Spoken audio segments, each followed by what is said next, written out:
Hello, hello. Welcome back to my channel. My name is Leanne. I am the face behind Small Gestures, Vintage and Crafts. So this week's video is something brand new for me. I've never done this before. Natalie from Sparks of Joy Studio and I decided to do a stash swap, however you want to say it. So I sent her stuff, she sent me stuff, and then we each decided to make that stuff over and put our own little spin on it.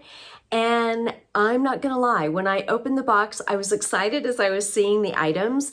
And then when it came time to create and I had it all out in front of me, it was like, what am I gonna do? I didn't know what to do. I felt this total block come over me. So I'm really appreciative and grateful for the process and for us doing this swap because it really made me think outside the box. It pushed me out of my comfort zone, which is always a good thing, whether we like to admit it or not. I had a hard time admitting it in this video, I'm not gonna lie. But it was good. In the end, I really love how things turned out. One in particular is my absolute favorite. I really love them. I hope you do too. So if you are ready, let's do it. All right, we are kicking this week's video off by opening the box. Let's see all of the goodies that Natalie sent us. She sent me the sweetest little card, and look, the little tag with an L on it. I have that hanging right above my workspace. And I loved, first of all, that she used pattern to wrap some of these items. And what is that, like an old a syrup dispenser and a little tea tin. And what else? I think I still have a few of these in my stash, maybe from Aldi, maybe not. And I love this little sign. I wasn't quite sure what I was going to do with that right off the bat. And then she sent me so many goodies. I don't even remember what I sent her. All I remember is that after I packed up the box, there were still 3 items on the floor that I forgot to enclose. So I hope I sent her enough, but man, she sent me so many goodies and I honestly was stumped. This is a first time for me doing these flips and I didn't know what I was gonna do. So I decided to start off project 1 with a little galvanized pencil cup. I have a lot of metal charms and beads that I've thrifted and colorful plastic beads, and I wanted to utilize those and make kind of like a wind chime, but not really. You'll see. So I started off with a couple of coats of DIY's White Swan.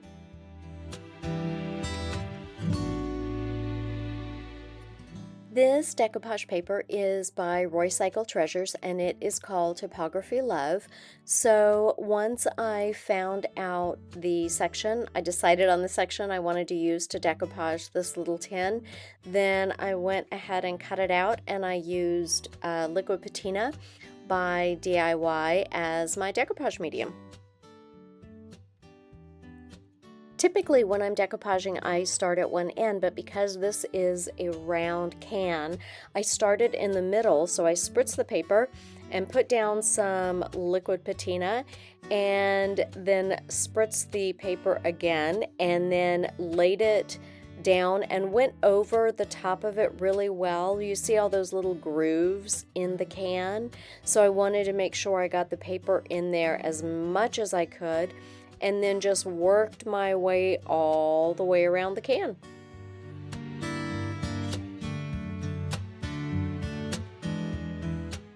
Before I set this can aside to dry, I pulled out one of my little mini applicators and it worked perfectly for this because I just went down, up and down each little groove in this can just to make sure that the paper was adhered really well and glued down. And then this is the IOD release from the spring, Wild Bloomin', and I'm just cutting out some random florals because we're going to put transfers all over this little can. So after the decoupage was fully dry, then I just trimmed any excess off of the top and bottom that I had and started in with my transfers. And this transfer tool that comes with the transfers from IOD was perfect because it fit right down in those little ridges, and I just went ridge by ridge to transfer and get these transfers stuck on to this can, and then burnished them all in and just kind of worked my way around and put pretty little flowers all over this little guy.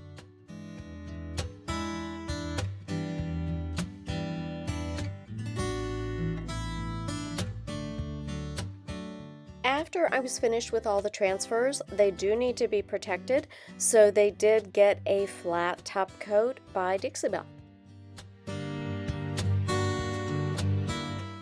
Now I'm starting to go through my assortment. I have medallions that I've gotten off of Amazon, and I will link those below, and then a bunch of little crosses and some hearts and different kinds of other little charms. So I am actually using some fishing line, some heavy-duty fishing line for this. I am not a jewelry maker. I do not do beading, so please do not come after me for my knots or how anything looks. I was just kind of winging it, and I was wrapping stuff around and tying knots just so it wouldn't come loose. It may not look pretty on the inside, but I think it's pretty secure. So I created 3 little, not garlands, what do I want to say? The little swags, they're hanging down, right? And I have a washer back there on the left side that you can see, and I've already done 2 of them. This is the 3rd, and I attached them to the washer and kind of separated them because I'm gonna have this hanging like in my window, so it's not gonna be outside, but I didn't want them to get tangled up. I didn't want the strips to get tangled up at all, so I tried to kind of separate them by the washer. And then I thought, if there is kind of movement, if I have my window open, maybe the washer will also make a pretty little sound. I don't know. I guess we'll find out.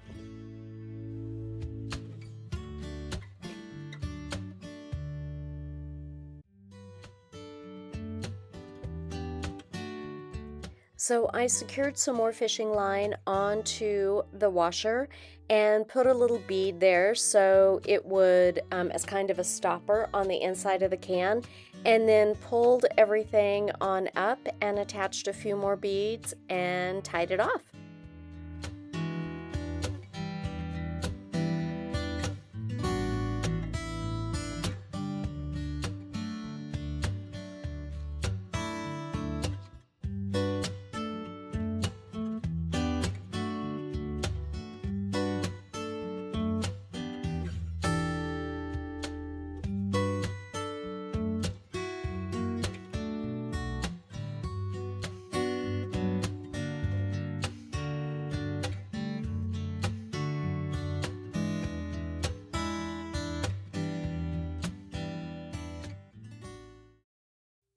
So for my second project, I decided to tackle this little sign. I wasn't exactly sure what I was going to do, but I know I didn't want to use those beads. So I took them off and took the hanger off of the back of it.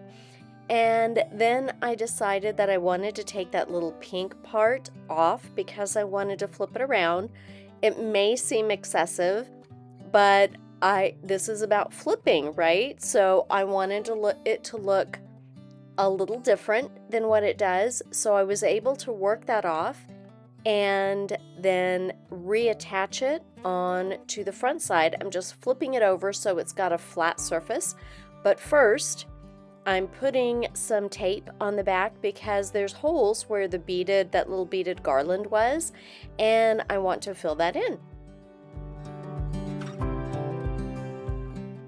I filled in the 2 little holes with some wood glue and then just used my miter shears and cut off 2 little pieces of a skewer and put them in the holes just to fill them in.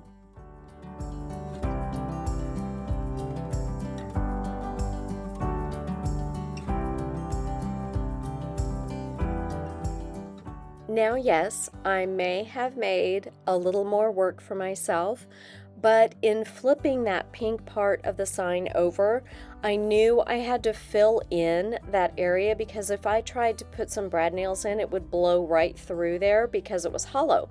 So I had some chipboard and I cut 2 pieces to fit and just glued them in with some Titebond glue, glued them together and clamped them and let them dry. Moving on to the main part of the sign, when I opened Natalie's box and I saw the pattern paper, I knew I was going to use it for a project in this video. And if you know me, you know that I like texture and I love decoupaging with crinkled up tissue paper, or in this case pattern paper. It works perfect to give some great dimension on a background that you're painting, and I actually did 2 layers of this because this paper is so thin, so I doubled it up, but I basically did it the same way. I did not spritz it with water. I just crinkled it up, put down my liquid patina, and then just smushed it down.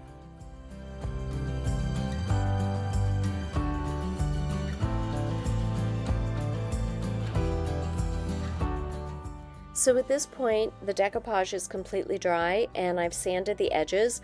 I have reattached that wooden piece at the bottom there with some brad nails. And now I am just coming in with Conservatory. This is Fusion Mineral Paint and I love this green. After it got a couple of coats, then I also went over it with a mixture of DIY's White Swan and crinoline, just to warm it up a little bit. And then I spritzed, once the paint was dry, or I had a good enough coverage, then I spritzed it with water. I have a damp shop towel there, and I'm just going in very lightly and wiping back some of the paint to reveal the green texture underneath.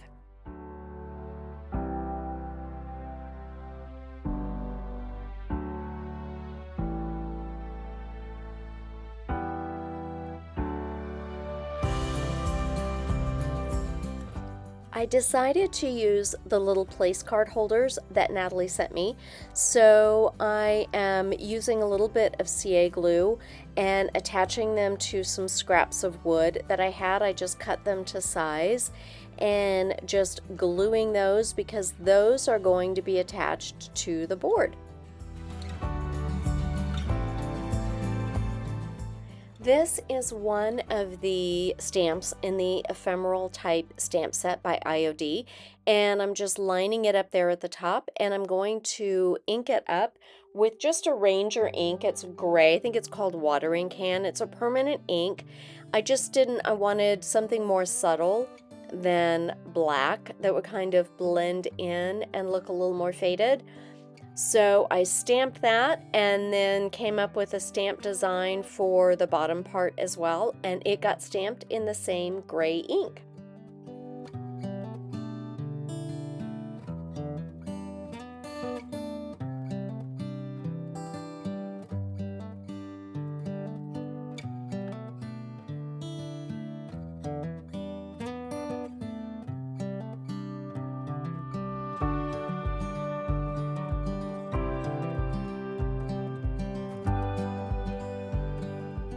After the ink was dry, then I came along with a sanding pad and just distressed it a little bit more.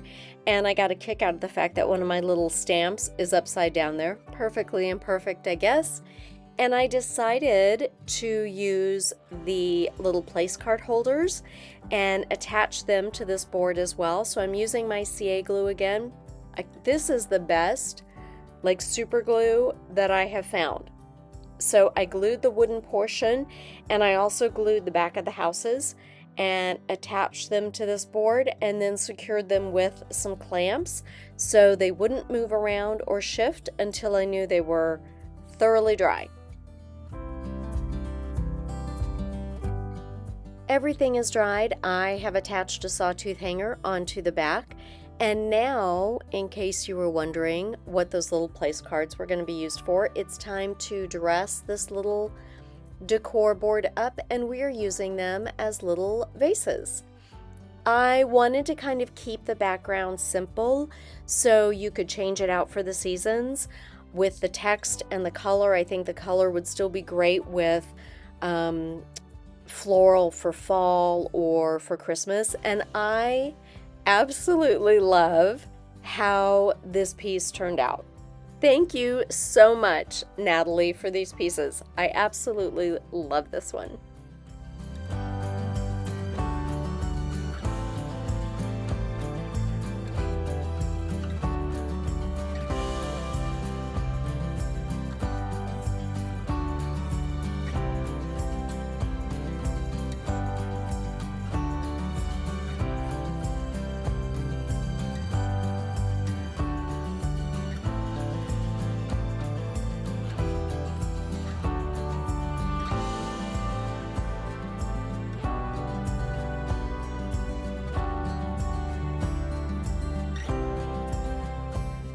If you have made your way over to my channel from Natalie's, welcome. I'm glad you're here. If you're not familiar with Natalie, she is the owner of Sparks of Joy Studio. She has a fantastic YouTube channel that's filled with tutorials and shorts. I've learned so much from her, and her website as well. Not only does she offer her upcycle items, but she's got digital downloads. She has wood cutouts available. She just everything. If you are not familiar with Natalie and Sparks of Joy Studio, go give her a follow, show her some love. You won't regret it. For my third project, I am tackling those glass jars we saw at the beginning, and I am using DIY paint. This is going to be a simple project. I'm using DIY on both of these, which sticks to just about any surface, but I seem to have better luck when I spray it with some shellac, so I did that first. And then I did brush on. It takes a couple of coats of coverage going over the glass because this one I wanted full coverage on. So I used a brush, and then afterwards I came in with a little sponge and just dabbed on the paint. It gave me some added texture, and I got away from those brush strokes. This little ball jar is in DIY's Color Apothecary, and the other one is Skeleton Key.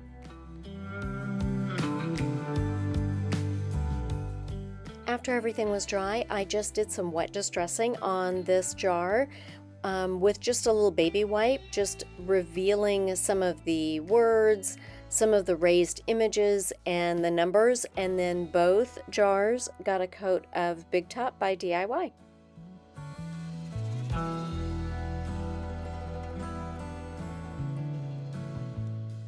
I'm using one of the little swag transfers in IOD's Lost Garden transfer book, and because this little jar has ridges and it's curved and it's concave, I'm cutting some of the outliers off here and working little piece by piece, and just kind of bending it, centering it where I want to go. On all of these, I did make relief cuts because it is not a flat surface, just to help me wrap around the surface and get this little transfer applied.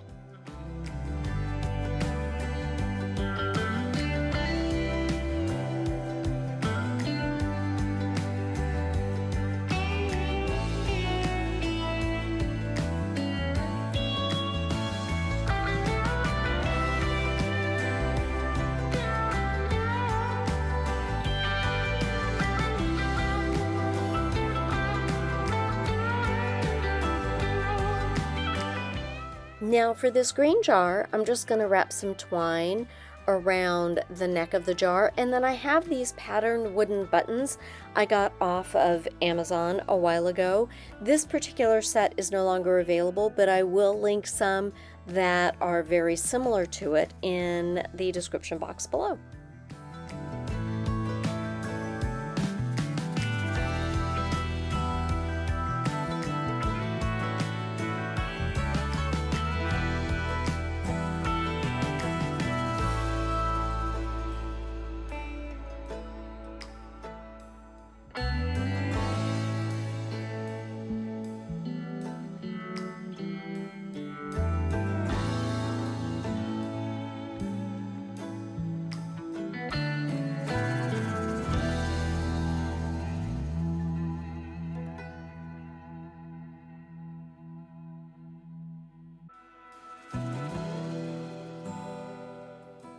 Now for the blue jar, since it's a little more feminine looking with the floral on there, I decided to play on that, and I created a little tassel. I made up just a little tassel out of the twine there and attached a little medallion.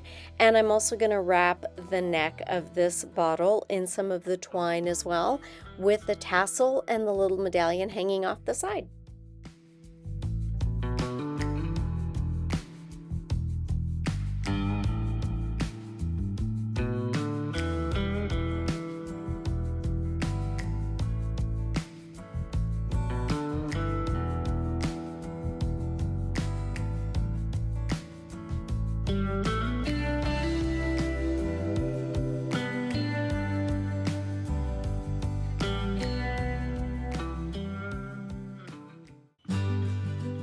For my fourth project, I am using the little wooden blocks. Each of these remind me of little Jenga blocks.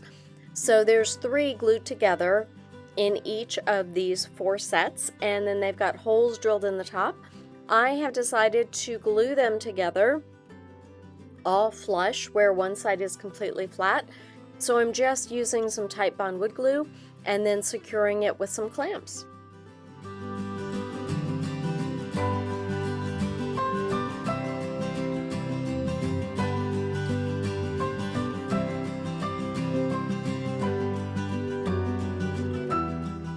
After the glue is dry, then I'm just going in with that conservatory color once again and giving this whole piece, all the sides, 2 good coats of this beautiful green.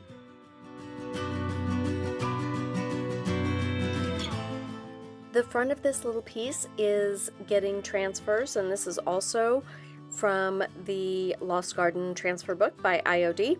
But I needed to bridge the gap in the middle, so I am going to make a little twine flower, and I'm just wrapping this around 3 fingers and then making a little bow shape, pinching it in the middle, and then just tying it off with some twine.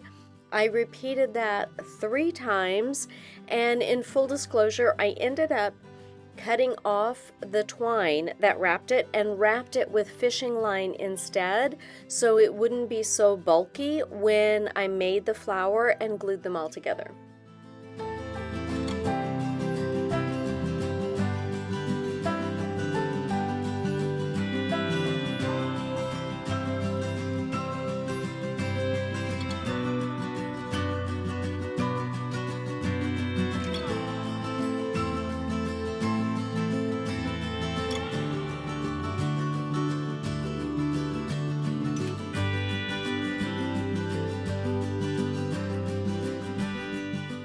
So I glued these all together and offset them just a little bit so it wouldn't be so bulky in the middle, kind of spread out the loops so it looked more like a flower, and then just added one of these little half pearls to the middle of it.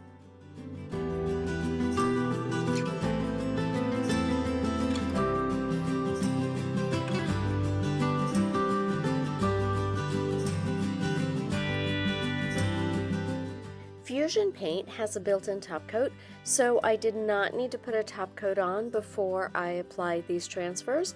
I just lined them up where I wanted to go. They just released super easy, and made sure my placement was right before I got started, and then just started at one end, and you can see I'm kind of lifting the edge there, pressing down with that transfer stick. And if there's any area when you lift up the edge you see that the transfer has lifted as well, then you just place it back down, go over it again with that transfer stick until it's all adhered to your surface, and then burnish it down really well. Make sure you've gotten rid of any air bubbles and that the edges are sealed nice and tight.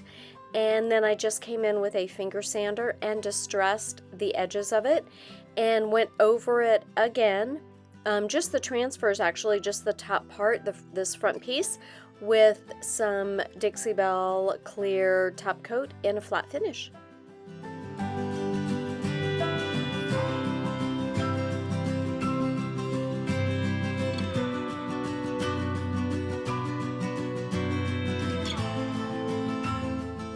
I decided to make this piece into a little photo or display holder. So I have some of these little holders in my stash, and I'm just using some of the CA glue in those holes there and attaching them so it can be used to display cards or little messages or family photos.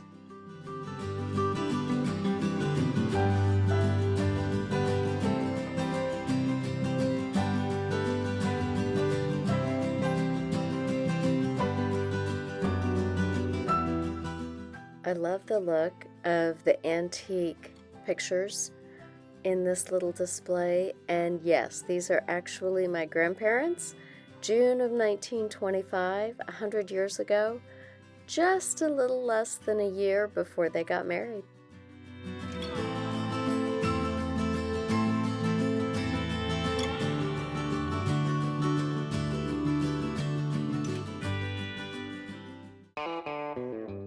For my last project of this flip, we are going to use the top from that little syrup dispenser, and you could see the paint was kind of flaking there, so I did give this a couple of coats of shellac, and following up with the Dixie Belle patina paint in copper, I brushed on a coat of this paint all over this piece, and then came back in and sponged another coat so I had a nice decent amount of coverage before we start the patina process. The patina paint actually has ground metal in the paint, so you do need to make sure that you stir it up really well when you use it. You put down a good solid base coat, and then you're going to go over it with another coat of paint, and while it is wet, that's when you spray it with a colored spray, and you've got I believe it comes in a yellow, a green, and a blue, and each one will give you dramatically different results. I think I'm using the green on this one.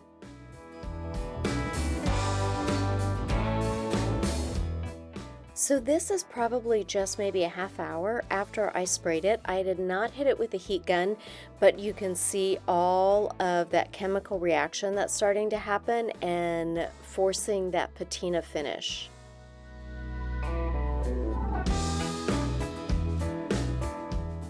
This is the next day, and you can see how that patina really has changed. And I'm gonna go in with this on the wooden board, and I am painting it in Chestnut Mare by Fusion. In hindsight, I probably just would have stained it maybe a dark brown, but if you are looking for a terracotta color paint, this is your go-to. After the paint dried, then I used CA glue once again to glue that little handle down to the board.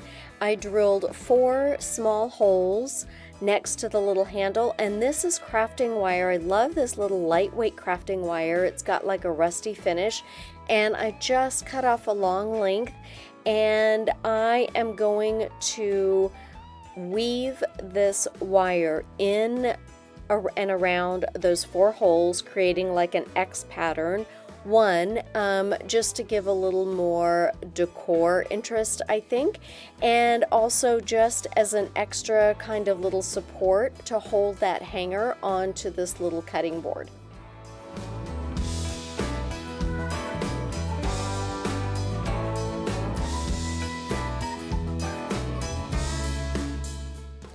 The wire is secure and tied off on the back, and so I just added one of these little felt pads onto the back. I didn't want any kind of a wall to get scratched while this was hanging, so I just wanted to cover that up.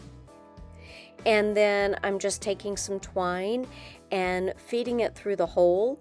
I've made a loop and just feeding it through, and then making a knot to tie it off for a little hanger.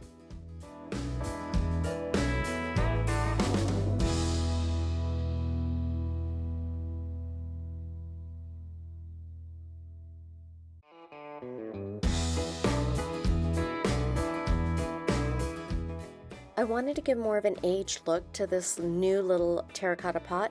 So this is DIY's White Swan, and I'm spritzing it with water, and I actually added some more water to the paint itself to make it a little more runny.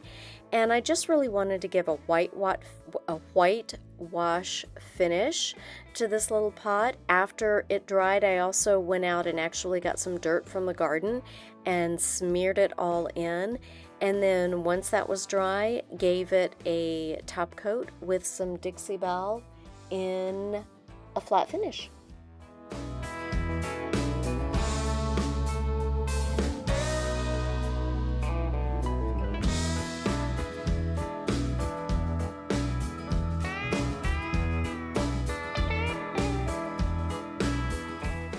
I love the look of copper. I always think of Arizona. It's one of the things that Arizona is known for. It's one of the 5 C's of Arizona. And when I think of Arizona, I think of succulents. So I pulled out this little tote full of succulents that I've had in my stash, and I just went through, added some floral foam into the bottom and some Spanish moss and tucked it in, and then found the succulents that I liked and added those to it.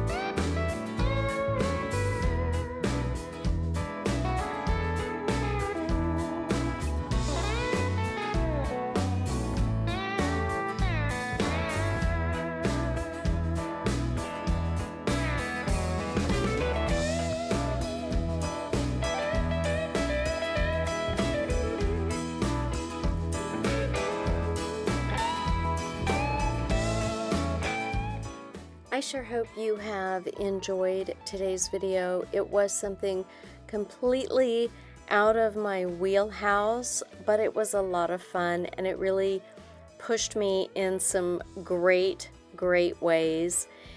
Thank you again for hanging out with me this week, and if you haven't already, please feel free to like, subscribe, leave me a comment. I would love to hear from you. Share my video if you know of someone that might like my content. And be sure to check out Natalie's channel. I will link it in the description box below. And until next time, take care.